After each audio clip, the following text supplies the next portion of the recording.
سابسکرایب کنید تا از ویدیوهای جدید ما با خبر شوید. حامد کرزی فرزند عبدالاحد کرزی نواسه خیر محمد خان به تاریخ 24 دسامبر 1957 میلادی در قریه کرز در نزدیکی شهر قندهار متولد گردید. جد حامد کرزی در دوران جنگ استقلال افغانستان و مبارزات بعد از آن سهم فراوان گرفته و مدتی به حیث معین مجلس اعیان افغانستان مصدر خدمت شده است. عبدالاحد کرزی پدر حامد کرزی از رؤسای قوم پوپلزی و از جمله رهبران سیاسی کشور بودند که در دهه 60 میلادی به حیث معین شورای افغانستان مصروف خدمت بود. وقتی عبدالاحد عضو پارلمان گردید به همراه خانواده به کابل نقل مکان کرد. حامد کرزی در آن وقت در مکتب ابتدایی محمود هوتکی، سید جمال الدین افغانی و بعداً به لیسه عالی حبیبیه شامل شد. او بعد از فراغت از لیسه حبیبیه در سال 1976 جهت ادامه تحصیل به هندوستان رفت و در دانشگاه سمله آن کشور در رشته روابط بین الملل و علوم سیاسی تحصیل را آغاز کرد. حامد کرزی در رشته متذکره و اخذ درجه ماستری نایل آمد و در سال 1983 میلادی از هند به پاکستان رفت و در صفوف مجاهدین به خاطر نجات وطن از تجاوز شوروی شامل گردید و به جهاد و مبارزه آغاز نمود. حامد کرزی در سال 1985 میلادی برای یک دوره آموزشی در رشته ژورنالیسم عازم فرانسه گردید و پس از تکمیل کورس 3 ماهه در شهر لیل فرانسه و پیشاور عودت نمود و به حیث آمر اداره رسانه ها و بعداً به صفت معاون دفتر سیاسی تنظیم جبهه ملی نجات افغانستان به رهبری سبقت الله مجددی ایفای وظیفه نمود. حامد کرزی با تشکیل حکومت موقت مجاهدین در سال 1989 مسئولیت ریاست امور روابط خارجه دفتر رئیس حکومت موقت را در پیشاور عهدهدار شد. وی بعد از تأسیس حکومت مجاهدین در افغانستان 1992 میلادی به حیث معین سیاسی وزارت امور خارجه افغانستان مقرر گردید. 2 سال بعد زمانی که جنگ‌های داخلی میان گروه‌های مجاهدین در کابل شدت گرفت، حامد کرزی مقام دولتی را ترک نمود و برای تدبیر نمودن لوی جرگه فعالیت‌های خیش را آغاز کرد. در آگوست سال 2000 میلادی پدر حامد کرزی که در شهر کویته پاکستان اقامت داشت توسط گروه تروریستی طالبان و حامیان خارجیشان ترور گردید.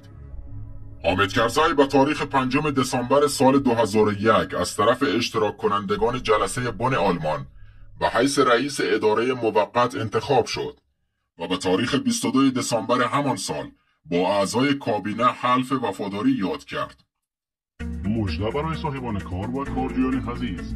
حالا با چند کلیک خیلی ساده اپلیکیشن افغان کاروبار را نصب کرده میتوانید. برای دانلود اول گوگل کروم را باز کنید و afghankarobar.com را تایپ کنید. بالای 3 نقطه اپلیکیشن کلیک کنید و اد تو هوم اسکرین را انتخاب کنید. اپلیکیشن افغان کاروبار روی گوشی هایتان ظاهر خواهد شد. افغان کاروبار، پیشرفت شما، انتخاب ما. وی از طرف اعضای لوی جرگه اضطراری در 13 جون 2002 به صفت رئیس دولت انتقالی اسلامی افغانستان انتخاب شد. حامد کرزی در اولین انتخابات ریاست جمهوری در سال 2004 با اخذ اکثریت آرا من حیث رئیس جمهور از طرف مردم کشور انتخاب گردید و به تاریخ 7 دسامبر 2004 طی مراسم خاصی در قصر سلامخانه حلف وفاداری یاد نمود. حامد کرزی برای دور دوم ریاست جمهوری خود را در انتخابات سال 2009 کاندید کرد و برای بار دوم به حیث رئیس جمهور افغانستان انتخاب گردید و طی مراسمی در قصر سلامخانه ارگ ریاست جمهوری حلف وفاداری را یاد کرد.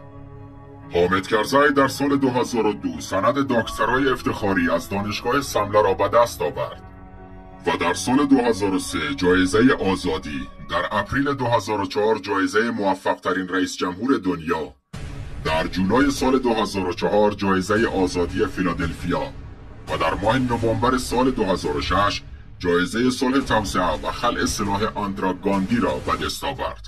کرزی دارای 6 برادر و 1 خواهر می باشد و در اواسط سال 1988 با محترمه دکتر زینب قریشی ازدواج نموده و حاصل ازدواج آنها 4 فرزند است. حامد کرزی به ورزش‌های اسب سواری و پیاده‌گردی علاقه فراوان دارد. کرزی با لسان‌های پشتو، دری، انگلیسی و اردو به خوبی صحبت می‌نماید. مطالعه کتاب و تماشای برنامه‌های خبری و علمی تلویزیون را نیز بسیار دوست دارد. شما عزیزان می توانید در کتاب یک مرد و یک موتورسایکل کرزی چگونه به قدرت رسید اثر نویسنده هلندی بتی دم معلومات تکمیلی را در مورد حامد کرزی مطالعه کنید. گفتنی از کتاب یک مرد و یک موتورسایکل کرزی چگونه به قدرت رسید پس از گفتگو با 157 تن از نزدیکان حامد کرزی در افغانستان، پاکستان، امریکا و اروپا نگاشته شده است. این کتاب بیشتر به چگونگی به قدرت رسیدن رئیس جمهور کرزی می‌پردازد و اما دستاوردهای حکومت حامد کرزی در 13 سال حکومتداریش. حکومت حامد کرزی بر ویرانه‌های بجامانده از جنگ‌های مجاهدین در کابل و خرابی‌های طالبان بنا شد و افغانستان فرصت استثنایی به دست آورد تا این ویرانه‌ها را آباد کند. ائتلاف بین‌المللی به رهبری ایالات متحده آمریکا در کنار حضور نظامی میلیون‌ها دلار را برای احیای حکومتداری و حکومت آقای کرزی کمک کرد. در 13 سال حکومتداری کرزی چهره کابل و ولایات افغانستان از نظر بازسازی تغییر کرد، ولی آگاهان مسائل سیاسی میگویند رئیس جمهور کرزی نتوانست از این کمک‌ها به صورت مؤثر استفاده کند. در نخستین روزهای حکومتداری آقای کرزی افغانستان نه پلیس داشت و نه اردو. افغانستان با کمک متحدان بین المللی خود توانست در 13 سال اردو و پلیس را تشکیل دهد. مهمترین خواستی که مردم افغانستان در 13 سال حکومتداری آقای کرزی داشتند امنیت بود. مردم افغانستان از 3 دهه جنگ خسته شده بودند و امید داشتند که رئیس جمهور کرزی بتواند با تقویت نهادهای امنیتی ثبات سراسری را در کشور جنگ زده‌مان تأمین کند. حکومتداری یکی از دستاوردهایی است که آقای کرزی همواره از آن نام برده است.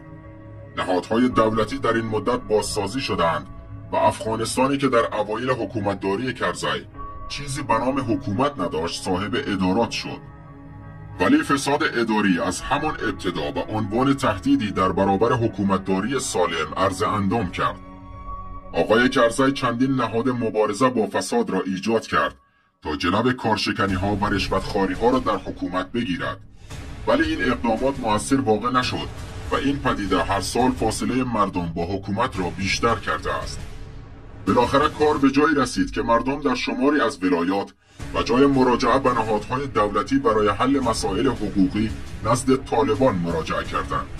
نهادینه ساختن دموکراسی، برگزاری انتخابات، تقویت آزادی بیان، حمایت از حقوق زن، نهادینه کردن مردم سالاری و ایجاد روابط دوستانه با کشورهای منطقه و جهان از جمله دستاوردهای مهم آقای کرزی طی سالهای حکومتداری وی میباشد.